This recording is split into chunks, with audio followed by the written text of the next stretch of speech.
Good evening, guys. It's Shalom with the Paradox Gaming Network, and today I am doing a rehash of the Ashes 101 on the Battle Royale mode. I'm calling this one Battle Royale for Noobs. This is really directed to the people who have never played Battle Royales before, or who think they suck at Battle Royales, who don't have a lot of skill at them. This is not anything revolutionary for people who are familiar with Battle Royale games, although you might pick up a tip or two. But basically, this is directed towards new players. This is the new player tips. The reason why I'm doing this is a lot of people have told me that they're hesitant to jump in. They don't like Battle Royals, but there is a cosmetic line. There are cosmetic rewards for doing this. And no matter if you like action combat or not, in the MMORPG, you're going to be at least 25% action combat skills. So now is the perfect time to start getting in, refining your techniques, and getting comfortable with the game. For those of you that don't know Battle Royales, this is very traditional Battle Royale. You're going to drop in, you're going to scavenge for weapons, you're going to move with the circle. You never want to get into the red. The red is going to continuously move to the center of the board. Make sure you move with it. Your goal is to be the last person standing or the last team standing in duos or squads. I am going to tell you that kills are not required. XP is based more on survival time. We've done testing all day. Now, this may change in the future if they balance it, but you can get more XP avoiding everybody doing the Katniss from the Hunger Games than you can going in and getting like 5 quick kills and getting eliminated in the first 5 minutes. Also, strive to complete your dailies and your weeklies. This is going to help you understand the different weapons and what they do. As you can see on the side, they have enhanced the map a little bit. We're starting to get names in bits and pieces for the game. So that is an interesting thing to come out of the Battle Royale mode. Now, if you want to get better, even though I just told you that you can get XP for surviving and avoiding combat, I want to tell you that the best way to get better at the action combat is don't hide. Go out there and hunt. Now, I am absolutely horrible with ranged weapons. I thought I would get better at them in time. I thought when I got the glasses, I would get better. And that didn't happen. I switched to melee, and it was the only way I was going to get better. It's the only way you're going to get better. Just get out there. You see on the highlights that have been playing on the side, I have gotten tremendously better since a couple of people talked to me, calmed me down about melee, and now I a little bit better know what I'm doing. I'm also going to say, get out there right away, because the people at your skill level are going to die off quickly. It is literally like Battle Royale, the Japanese movie, or the Hunger Games right at the beginning. Like, boom, boom, boom, boom, boom. You're going to see a notification like people are going to be dying. And then it's going to leave you with only better players to face. Who cares if you die a couple of times? You get used to how the action flows. That's how you get better. In order to help you understand a little bit more about what's going on, you're going to see 3 colors of items. Blue is going to be your uncommons, yellow are your rares, and reds are your legendaries. Obviously, you want to aim for red if you can, yellow if you can't. Sometimes it's a matter of you can't find the item you want, or even worse, you can't find the item you need for your dailies or your weeklies. My advice for new players is get anything first. Learn all of the weapons, learn all of the armor, pick up whatever you can. Now that we're dropping in 75 plus people into a map, a lot of times you get followed down. If the first thing you see is a bone smasher, but you don't like using the bone smasher, you better be able to use it, because someone's going to jump in right on top of you. And that's what you've seen on the side. It's like instantly right on top of you. Someone's there. You need to be able to defend yourself. There are 2 ways to equip armor. I didn't even know this, so I didn't put this in the first video. I would not recommend this way, but you can press I to open your inventory, and you can drag the item you want. Now, this works quickly if you want to shuffle your item bar. You want to put like your weapons on 1, 2, and 3, and your potions on 4 and 5. This way works a little bit faster than dropping everything and picking it back up. But as far as putting on armor, I recommend the fast way. So as you can see, I have my entire bar is full of items. I have blink legs at the end. So what I'm going to do is I'm going to select the item, and then in this case it's going to be 5. I'm going to press the left mouse button and wait till the bar fills. Moving or switching off of the item is going to cancel that equip effect. And then that is much faster than opening up the menu, having this big menu in your way, and not being able to see stuff. I am going to give you a little tip, and this has paid off for a couple of people. It's paid off for me. Try to carry extra armor with you as well as extra potions. That's why I have the extra blink legs on me. Because you can hot swap if your armor gets low, and it is a lot better than just standing still out on the map, pressing and holding F1, which we're about to cover. There are 4 pieces of chest armor. You're going to have the breastplate of the bulwark, and that's going to be that wall in front of you.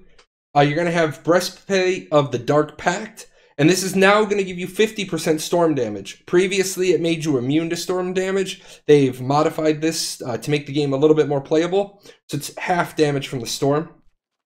Invisibility Aegis, this is going to be the Predator Shroud. Even though they call it invisibility, you are still visible. Seen a couple of clips where you can clearly see the person.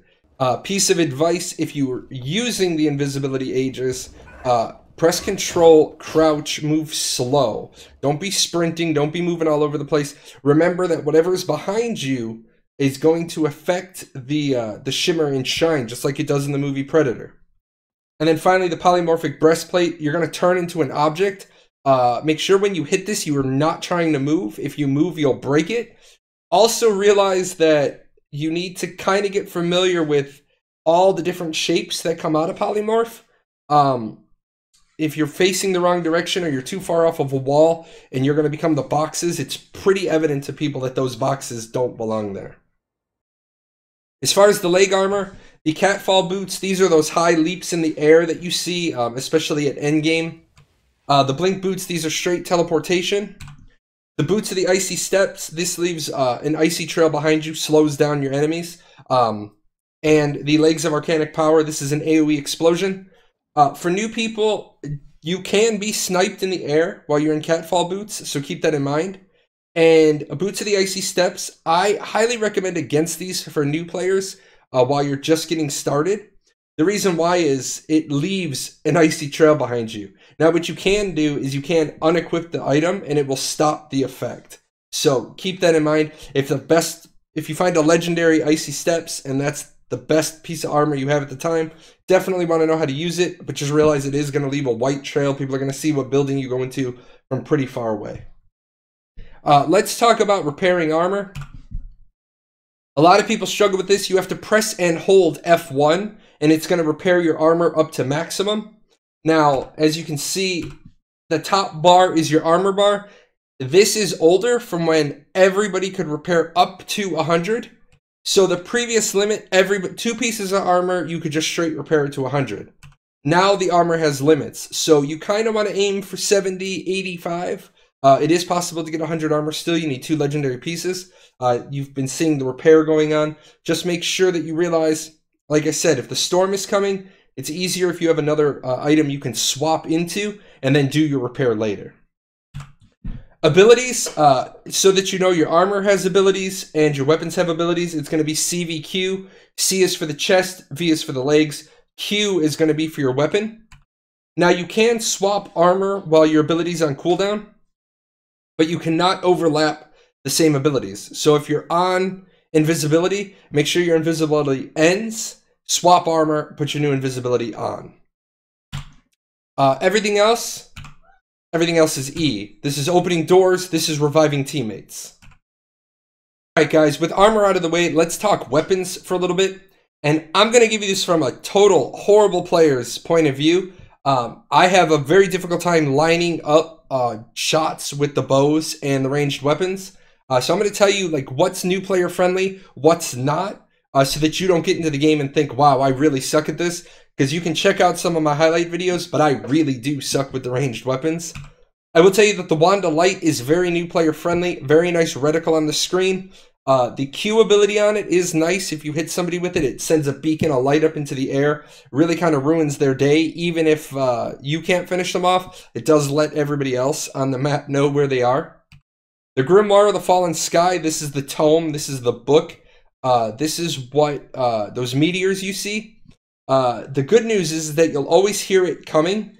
The bad news is most players from Alpha 1 have figured out A, how to get out of it, so it's really difficult to drop this on experienced people, and B, we've gotten really good at predicting where you're going to go, so just realize that The Grimoire is pretty dangerous and nasty. The Fire Frost, the Potion Launcher, the Grenade Launcher, really good for clearing out buildings. It does have friendly fire. You can kill yourself with it. I encountered that a couple of times. The Drifter is the Scepter. It fires a bunch of little damage sparks out. It's not one big damage. Danny, D Phantom, he has a outstanding clip of using warp space to drop somebody from like the 5th floor of a tower. I highly recommend that. I'm going to put that clip in the description below. The Crossbow of Revealing, if you manage to headshot somebody with it, it's great. The problem is that only like the top skilled people ever do this. The Q ability on this does allow you to light up a house with like a pulse. It lets you know if anybody is in the house. So even if you're not a great shot with it, its Q ability is useful. And then you've got the Nightfall and the Longbow of Miasma. Both bows, I'm horrible with them. Don't feel bad if you are too. Just keep practicing at them. You can get better. I recommend the Nightfall, faster cycle rate. The Longbow is a single shot and then you have to reload. Melee weapons, I'm going to talk about these again from a new player's perspective, the ones that you might want to get involved with, and some key ones so you understand what's going on.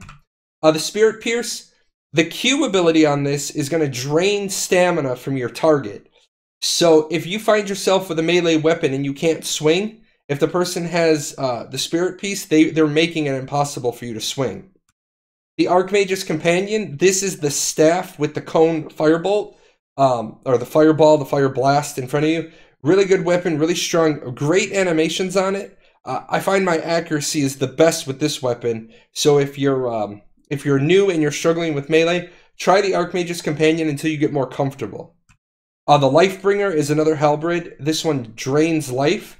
Early on, before people have all their armor, if you pick up one of these, you can mix it up with somebody, hit Q, and then as you're hitting them, you're going to restore your own life. Paladin's Might, this is the sword and shield. As long as you're facing them, you're taking reduced damage from frontal attacks via melee.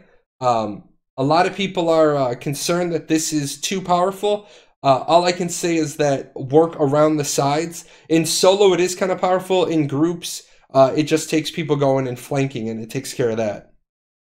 The Stillblade, one-handed sword with a snare on it. So if you find yourself unable to move, it's because you've been Stillbladed.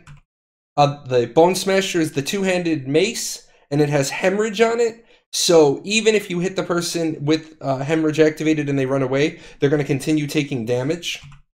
The Thundering Mace, same thing, one-handed mace with chain lightning on it. It'll bounce to nearby enemies. The Great Sword of Haste is kind of memeable right now. Once you hit somebody with it, the ability is alacrity. Your movement speed is amazing. And then the Essence Reaper is a two-handed axe with Mana Steel. Like I said, highly recommend the Spirit Piece, Archmage's Companion, and the Lifebringer. They're at the top, new player friendly. I kind of tried to order them for you, so as you get to the bottom, a little bit more difficult. Rookie advice, and you're going to see a clip here with this. Piles of loots are traps. As you can see on the side, basically lay in wait. If you see a pile of loot and it has better loot than you have, know what you want, run through it, take what you want, and then run somewhere else. Do not stand in a pile of loot trying to throw stuff out and pick stuff up. Dump the stuff before you run through the pile of loot. Just grab and go. Don't stand there looting. It makes you a target. Necessarily, don't ever even go for piles of loot unless you're sure it's safe. As you see in the clip, I literally have killed, I think, 6 people at this point, and the poor person makes 7. I literally just started with a pile of loot and just kept waiting, and people kept coming up to it. And that's all I have, guys. I wanted to redo this one, make it updated for open beta. If you guys want to talk more, get me on Discord. I'm in the Ashes of Creation Discord. I'm Jalan #0001, or I run a Discord that you can come in and ask questions at.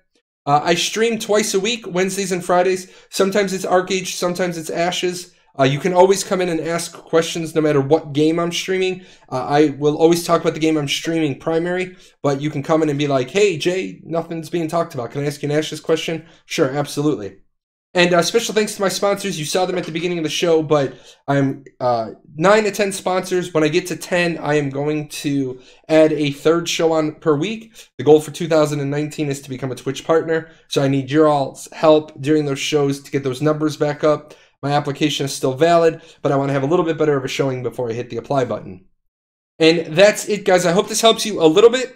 I am definitely there to help you with any questions you have. Might not be the best candidate to help you once you get past my skill level, but I will definitely refer you to somebody who can help you at the next evolution. You guys take care, and I won't see you before Christmas on an Ashes video. So you guys have a Merry Christmas and a Happy Holidays. Hey, where are you going? You're not done yet. See these videos?